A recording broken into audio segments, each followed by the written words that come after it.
10 सबसे शक्तिशाली धनुर्धर जिनकी शक्ति के आगे देवता भी नतमस्तक हो जाते थे। पौराणिक काल में धनुर्धर तो बहुत हुए थे, लेकिन एक ऐसा भी धनुर्धर था जिसे देखकर खुद भगवान श्री कृष्ण भी भयभीत हो गए थे। एक ऐसा भी धनुर्धर था जिसने इंद्र और राम लक्ष्मण को भी हरा दिया था। एक ऐसा भी धनुर्धर था जो अपने 3 बाणों से महाभारत का युद्ध समाप्त कर सकता था। एक ऐसा भी धनुर्धर था जो अपने बाणों से समुद्र को भी सुखा देता था। और एक ऐसा भी धनुर्धर था जो क्षण भर में पूरी सृष्टि का विनाश कर सकता था। सबके पास थे एक से बढ़कर एक दिव्यास्त्र। सभी के सभी बड़े ही पराक्रमी, तेजस्वी और बलवान थे, लेकिन सर्वश्रेष्ठ तो सर्वश्रेष्ठ ही होता है। कौन थे वो सर्वश्रेष्ठ धनुर्धर? क्या अर्जुन सर्वश्रेष्ठ थे? नहीं। क्या कर्ण सर्वश्रेष्ठ थे? नहीं। क्या एकलव्य, कृष्ण या राम? जितना भी सोच लो, अंदाजा नहीं लगा पाएंगे कि कौन थे पौराणिक काल के सर्वश्रेष्ठ धनुर्धर। उसके जैसा धनुर्धर आज तक ना कभी हुआ है और ना ही कभी होगा। तो चलिए जानते हैं प्राचीन भारत के 10 सबसे शक्तिशाली धनुर्धरों के बारे में। पहले सबसे कम शक्तिशाली धनुर्धर योद्धा से शुरू करेंगे और इसके बाद सबसे शक्तिशाली धनुर्धर के बारे में जानेंगे। नमस्कार दोस्तों, वीडियो शुरू करने से पहले अगर आप चैनल पर नए हैं तो चैनल को सब्सक्राइब जरूर करें और कमेंट में जय श्री हरि जरूर लिखें। नंबर 10 पर है द्रोणाचार्य। द्रोणाचार्य ने अपने पिता ऋषि भारद्वाज, ऋषि अग्निवेश और भगवान विष्णु से धनुर्विद्या प्राप्त की थी। और जब महेंद्र पर्वत पर भगवान परशुराम अपना सब कुछ ब्राह्मणों को दान कर रहे थे, तब द्रोणाचार्य उनके पास पहुंचते हैं और उनसे संपूर्ण दिव्यास्त्रों का ज्ञान प्राप्त करते हैं। उन्होंने ही कौरवों और पांडवों को शस्त्र चलाना सिखाया था। कुरुक्षेत्र के युद्ध में भीष्म पितामह के बाद गुरु द्रोण कौरवों के सेनापति बने थे।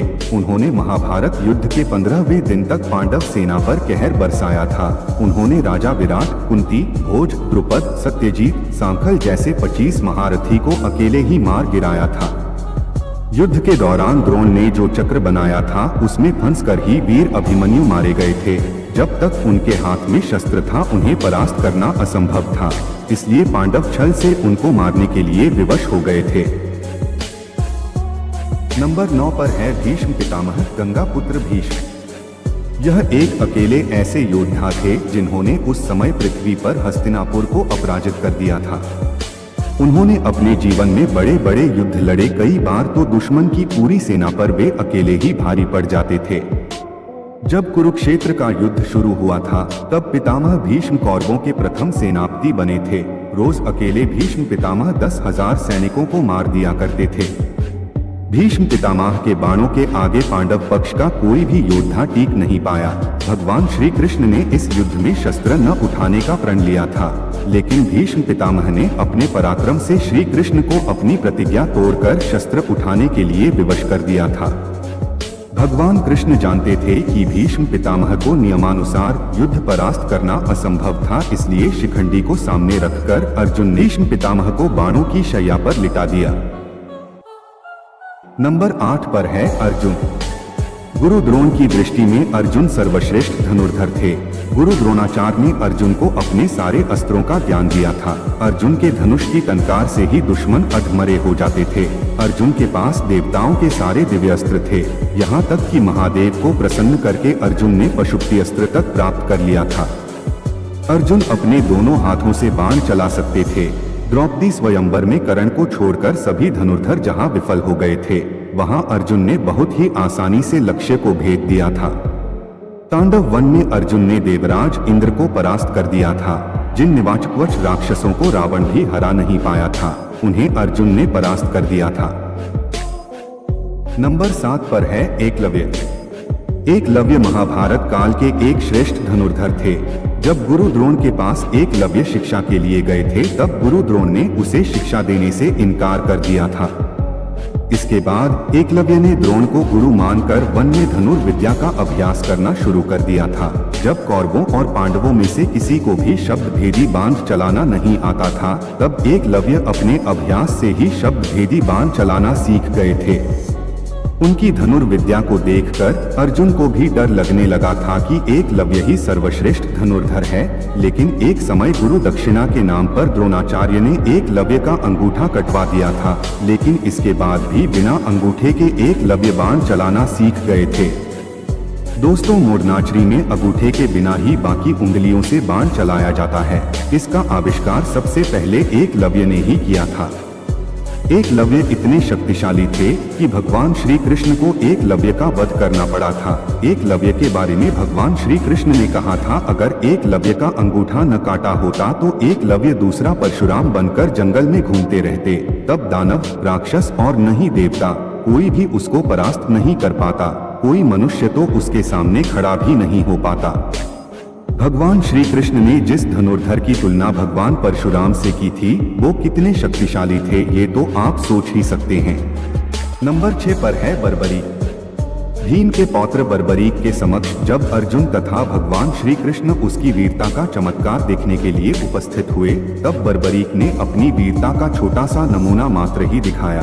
जब भगवान कृष्ण ने कहा कि यह जो वृक्ष है, इसके सारे पत्तों को एक ही तीर से छेद दो तो मैं तुम्हें मान जाऊंगा। बर्बरीक ने आज्ञा लेकर तीर को वृक्ष की ओर छोड़ दिया। जब तीर एक एक कर सारे पत्तों को छेदता जा रहा था, उसी दौरान एक पत्ता टूटकर नीचे गिर पड़ा। तब कृष्ण ने उस पत्ते पर यह सोचकर पैर रखकर उसे छुपा लिया कि यह छेद होने से बच जाएगा, लेकिन सभी पत्तों को छेदता हुआ वो तीर कृष्ण के पैरों के पास आकर रुक गया। तब बर्बरीक ने कहा, प्रभु आपके पैर के नीचे एक पत्ता दबा है, कृपया पैर हटा लीजिए, क्योंकि मैंने तीर को सिर्फ पत्तों को छेदने की आज्ञा दे रखी है, आपके पैर को छेदने की नहीं। बर्बरीक घटोत्कच के पुत्र थे। उनके पास ऐसे 3 बाण थे जिसके सहारे वो पल भर में कुरुक्षेत्र के युद्ध को खत्म कर सकते थे, दोनों सेना को समाप्त कर सकते थे। बर्बरीक के 3 बाणों के बारे में जानकर खुद भगवान श्री कृष्ण भी चिंतित हो गए थे, जिसके कारण उन्होंने दान में बर्बरीक का शीश मांग लिया था। इसके बाद से ही खाटू श्याम जी के नाम से इस धरती पर बर्बरीक की पूजा होती है। नंबर 5 पर है मेघनाथ। रावण के पुत्र मेघनाथ महावीर था। उसने ब्रह्मा, विष्णु और महेश से अपनी तपस्या से वरदान प्राप्त किए थे। उसने अपने पराक्रम से देवताओं को परास्त करके देवराज इंद्र को बंदी बना लिया था, जिसके चलते उसका नाम इंद्रजीत पड़ा। उसके पास ब्रह्मास्त्र, वैष्णवास्त्र और पाशुपतास्त्र इन तीनों स्तरों का ज्ञान था। लक्ष्मण जी के साथ युद्ध के दौरान उसने लक्ष्मण जी पर ब्रह्मास्त्र और पशुपात अस्त्र चलाया था, जिसको लक्ष्मण जी ने शांत कर दिया था। लेकिन युद्ध के दौरान एक समय उसने अपना नागपाश अस्त्र चला दिया था, जिससे लक्ष्मण जी और राम जी दोनों को बंदी बना लिया था। उसने उसी युद्ध में लक्ष्मण जी को मूर्छित कर दिया था। मेघनाथ ही रामायण काल के एकमात्र योद्धा है जिसे अति महारथी कहा गया है। नंबर 4 पर है कर्ण। सूर्यपुत्र कर्ण महाभारत काल के एक ऐसे योद्धा थे जिनके पास ऐसे दिव्य कवच और कुंडल थे जिसे किसी भी अस्त्र से भेदा नहीं जा सकता था। इसलिए युद्ध से पहले देवराज इंद्र ने छल से कर्ण का कवच और कुंडल छीन लिया था, लेकिन कवच कुंडल के बिना भी कर्ण महाशक्तिशाली थे। अंतिम युद्ध में जब कर्ण और अर्जुन का आमना सामना हुआ था, तब कर्ण ने 11 बार अर्जुन के गांडीव धनुष की प्रत्यंचा को काट डाला था। अर्जुन के ब्रह्मास्त्र को कर्ण ने साधारण बाणों से ही काट डाला था। इस युद्ध के दौरान कर्ण ने अपने सर्व प्रमुख बाण से अर्जुन को लगभग मार ही डाला था। अगर भगवान श्री कृष्ण अर्जुन की रक्षा न करते तो अर्जुन कर्ण के हाथों जरूर मारे जाते। जब तक कर्ण के हाथ में शस्त्र था, तब तक कर्ण को किसी तरह परास्त नहीं किया जा सकता था। इसलिए जब कर्ण निशस्त्र थे, तब अर्जुन को छल से कर्ण का वध करना पड़ा था। नंबर 3 पर है लक्ष्मण जी। शेषनाग के अवतार लक्ष्मण जी महापराक्रमी थे। उन्होंने अपने जीवन काल में कई असुरों को मार गिराया था। श्री राम के साथ 14 वर्ष वनवास में मारीच, सुबाहु जैसे कई बड़े बड़े राक्षसों को मारने में अपने तीखे बाण चलाकर अपना पराक्रम दिखाया था। उनके बाण रेखा में ही इतनी शक्ति थी कि रावण भी उसे पार नहीं कर सकता था। शास्त्रों के अनुसार वो एक श्रेष्ठ धनुर्धर थे। रावण के महाबलशाली पुत्र इंद्रजीत को परास्त करने और इंद्रजीत का वध करने वाले लक्ष्मण जी ही थे।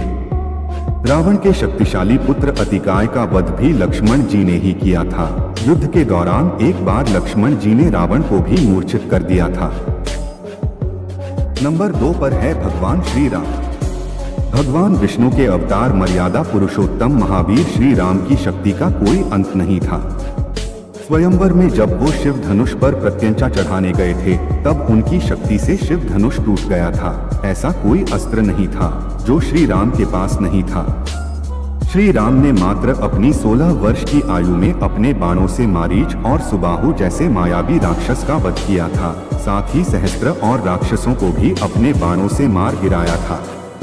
जब समुद्र ने लंका जाने के लिए श्री राम को मार्ग नहीं दिया तब उन्होंने अपने बाणों से ही समुद्र को सुखाने का विचार किया।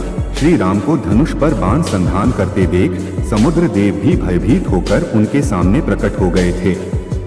श्री राम ने अपने बाणों से ही महाबलशाली कुंभकर्ण को मार गिराया था और रामायण के युद्ध में उस समय त्रिलोक विजेता लंकापति रावण के सभी 10 सरों अपने बाण से काटकर उसकी छाती को भेदकर उसे भी यमलोक में भेज दिया था।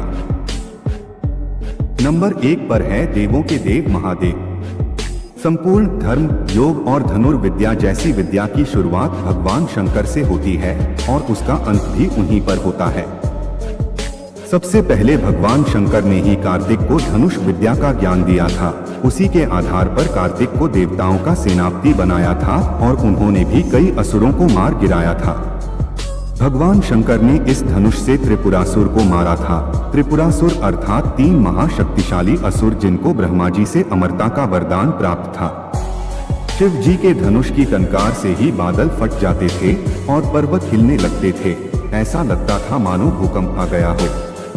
यह धनुष बहुत ही शक्तिशाली था। इसी के एक तीर से त्रिपुरासुर की तीनों अभेद नगरियों को ध्वस्त कर दिया गया था। इस धनुष का नाम पिनाक था। संपूर्ण ब्रह्मांड और धनुर्वेद की उत्पत्ति महादेव से ही हुई है। सभी बड़े बड़े महारथी परशुराम जी, विश्वामित्र, भगवान श्री राम और अर्जुन सभी ने शिव की आराधना करके ही इन दिव्य अस्त्रों को पाया है। सभी के जनक वही है, वही इस सृष्टि की शुरुआत है और वो ही इसका अंत है। उनकी शक्ति अनंत है। वो पल भर में ही अपने एक ही बाण से प्रलय तक ला सकते हैं और किसी का भी विनाश कर सकते हैं। इसलिए वो ही सर्वश्रेष्ठ है, ऐसा हमारा मानना है। आपके अनुसार सर्वश्रेष्ठ धनुर्धर कौन थे जरूर बताना। अगर आप भगवान शिव के सच्चे भक्त हैं तो कमेंट में हर हर महादेव जरूर लिखिएगा। आशा करते हैं कि आपको वीडियो अच्छी लगी होगी। आपको हमारा ये प्रयास अच्छा लगा हो तो हमारे चैनल आकाशवाणी द मैसेज को सब्सक्राइब कर वीडियो को लाइक भी जरूर करें। बोलो हर हर महादेव।